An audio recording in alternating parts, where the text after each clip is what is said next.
That may be the greatest catch I've ever seen in my life.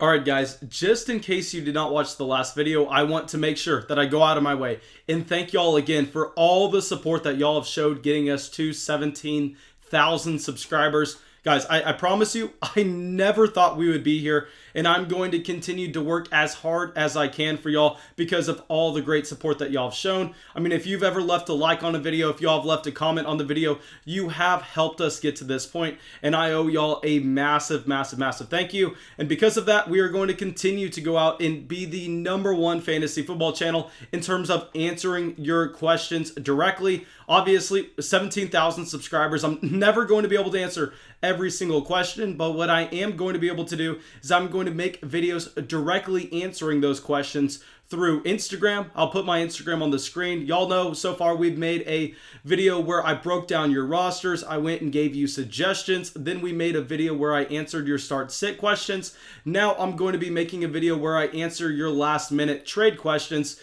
So yeah, if y'all are not following me on Instagram, make sure you go out and do that because we are going to be making these videos every single week. Now, let's get into this video and let's talk about our first trade question. The reason I picked this one out is one, it was one of the earliest ones we got, and two, because I personally had to sit here and really think long and hard about it. And this is Tyreek Hill and DeAndre Swift for Aaron Jones.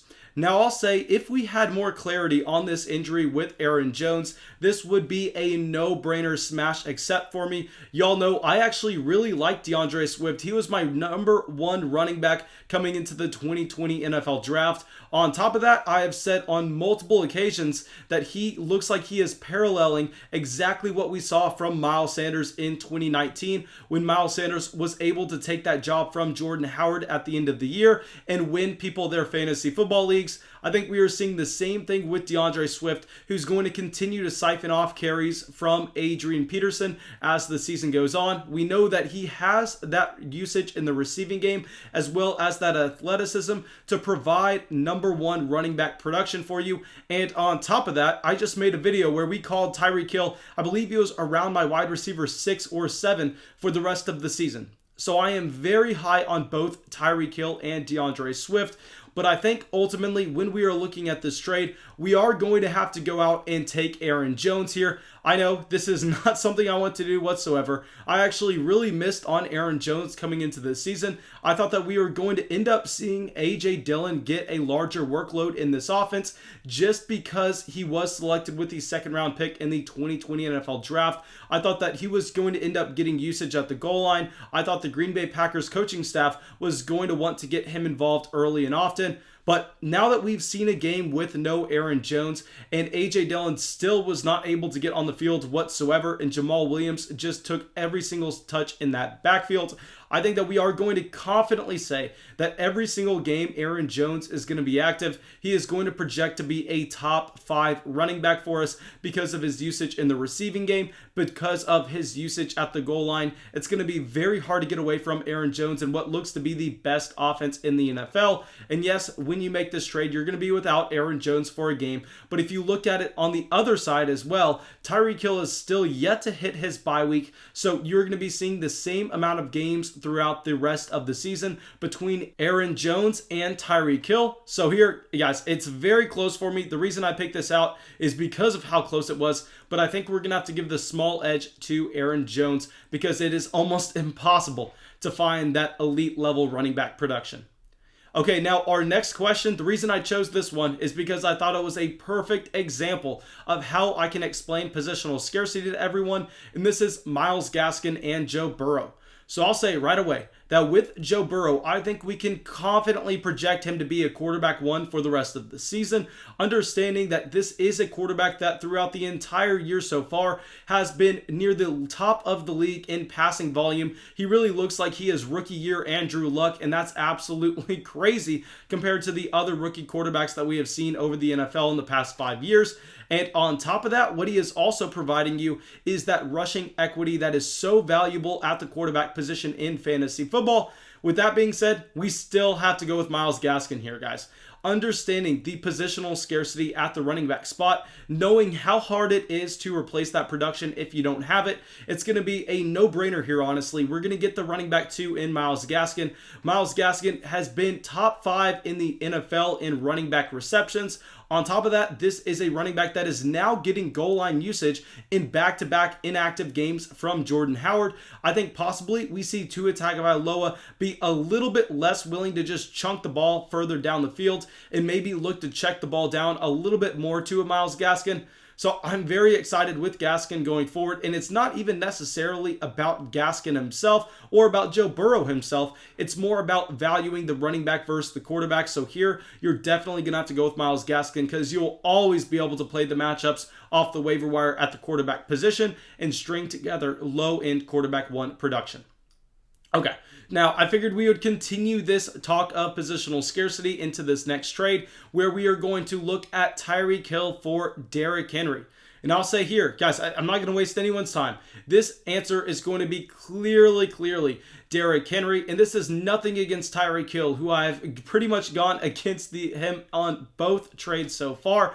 But when we are looking at Tyreek Hill, the thing is, how hard would it be for you to go to the waiver wire and find production that you're going to be able to replace from Tyreek Hill in any given week? I think that you could always go out and find a Cole Beasley. You could always go out and find a Nelson Agholor or Rashad Higgins. There's always going to be someone like that, not even mentioning sometimes y'all send me crazy messages as someone dropping DJ Chark or something like that in your league. And if we are looking at the difference between a median projection in Tyreek Hill and a median projection in a player like Rashad Higgins that you get off the waiver wire, the difference there is going to be about 3 points per game. And maybe you can talk me up to it being 6 points per game. But if you're at least just average at playing the matchups with wide receivers off the waiver wire, it is not going to be hard to replace that wide receiver production that you see from a Tyreek Hill.